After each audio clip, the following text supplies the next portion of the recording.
Adam Neumann didn't just build a company, he built belief.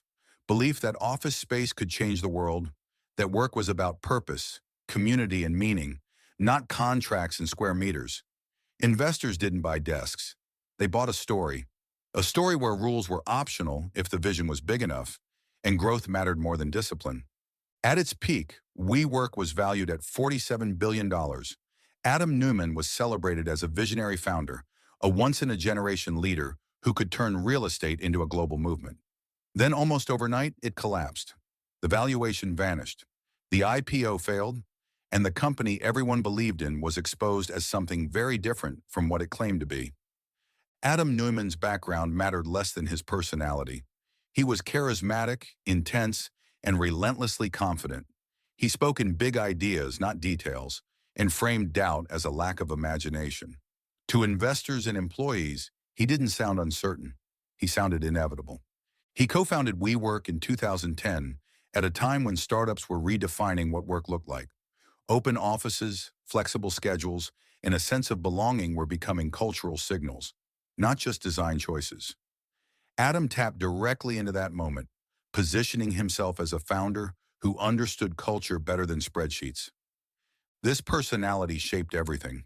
Decisions were driven by vision first and fundamentals later. Adam was not just the CEO, he was the center of gravity. People didn't question him because questioning felt like missing the future. That dynamic defined how the company grew and how it ultimately unraveled. It also blurred personal ambition and corporate reality, setting the stage for conflicts few were willing to confront early for everyone involved. WeWork was never sold as a real estate company. It was sold as an idea. Adam Neumann described it as a movement that would redefine how people lived and worked. Offices were not just places to sit. They were communities. Work was not just labor, it was purpose. This message landed perfectly at the right moment. Startups wanted flexibility. Freelancers wanted belonging. Young professionals wanted meaning beyond salaries. WeWork promised all of it in one package. Flexible leases, open spaces, shared values, and a sense that you were part of something bigger than yourself. Investors didn't hear office space. They heard platform. They heard network effects. They heard the future of work. The language was intentionally abstract, which made it harder to challenge. If you questioned the business model, it sounded like you simply didn't understand the vision. And once people believed in the promise, the next step followed naturally. Growth wasn't just encouraged, it was demanded. With belief established, money moved fast. SoftBank entered as the dominant force, injecting billions of dollars and pushing WeWork to expand at extreme speed. New locations opened across cities and countries, often before existing ones had proven profitable. The valuation climbed rapidly. $10 billion, $20 billion, then $47 billion. Each new round reinforced the story that WeWork was unstoppable. Adam Neumann's influence grew with it.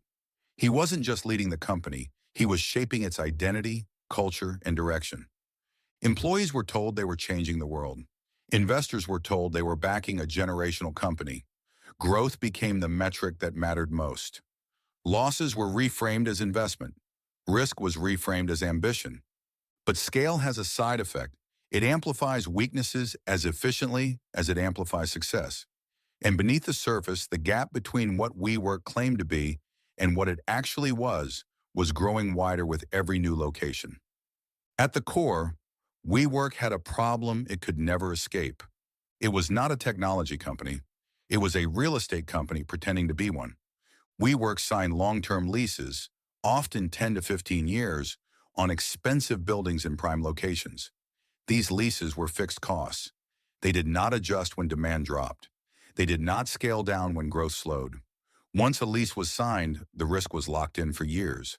But WeWork sold short-term memberships. Customers could leave in months. Some could leave in weeks. When the economy was strong, this flexibility felt like a feature. When conditions changed, it became a liability. This created a structural mismatch.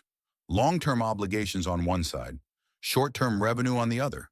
The business depended on constant growth to stay balanced. As long as new members kept joining and new locations kept opening, the system appeared stable. It wasn't. Losses mounted quickly, Each new location required massive upfront investment. Renovations, branding, staffing, and incentives all burned cash long before a building ever turned profitable, if it ever did. Growth didn't solve the problem, it delayed it. At the same time, Adam Neumann blurred the line between personal ambition and corporate governance. He personally owned properties that WeWork later leased. He trademarked the word "we" and sold it to his own company for millions. These weren't small oversights. They were signs of a system without real controls. Inside the company, decision-making flowed upward, not outward. Data mattered less than momentum. Questioning expansion was treated as negativity. Risk management existed in theory, not in practice. And everything still worked, as long as money kept coming in. But a system that only survives under perfect conditions isn't a system. It's a bet. The moment of truth arrived when WeWork prepared to go public. An initial public offering forces transparency. Financials are examined. Risks are disclosed. Stories meet numbers. And for the first time, WeWork had to explain itself without the protection of private hype. What the market saw was not a revolutionary company. It was a business losing billions of dollars with no clear path to profitability. Revenues were growing, but losses were growing faster. The language of community and purpose collapsed under basic accounting. Investors reacted immediately. The valuation dropped sharply. Confidence evaporated. The IPO was postponed, then quietly abandoned. And once belief broke, everything else followed. Adam Neumann was removed as CEO. The valuation fell from $47 billion to a fraction of that. Thousands of employees were laid off. Expansion plans were canceled. The myth that WeWork was changing the world dissolved in weeks. What collapsed wasn't just a public offering, it was the idea that vision alone could replace fundamentals. When the numbers finally spoke, the story could no longer protect itself. After the collapse, WeWork didn't disappear, but it became something very different from what it had promised to be. The company survived through emergency financing and restructuring. Locations were closed, ambitions were scaled back. The language of changing the world was quietly replaced with the language of cost control and survival. Adam Neumann walked away with a massive exit package. Employees and investors paid the price. The company that once defined itself as a movement was forced to accept a simpler truth. It was a real estate business that had expanded far beyond what its fundamentals could support. What remained was not innovation, but cleanup. Contracts renegotiated, losses absorbed, expectations reset. WeWork continued operating, but the vision that fueled its rise was gone. The story was no longer about growth. It was about damage control. WeWork didn't fail because people believed too much. It failed because they stopped verifying. Charisma replaced discipline. Narrative replaced numbers. Culture replaced controls. This is how corporate cults form. Not through deception alone, but through shared belief. When questioning feels disloyal and doubt feels like ignorance, systems stop protecting themselves. Adam Neumann didn't build a fraud. He built a system that confused vision with inevitability. And when belief finally broke, there was nothing underneath strong enough to hold the company together. WeWork wasn't a technological failure. It was a failure of restraint.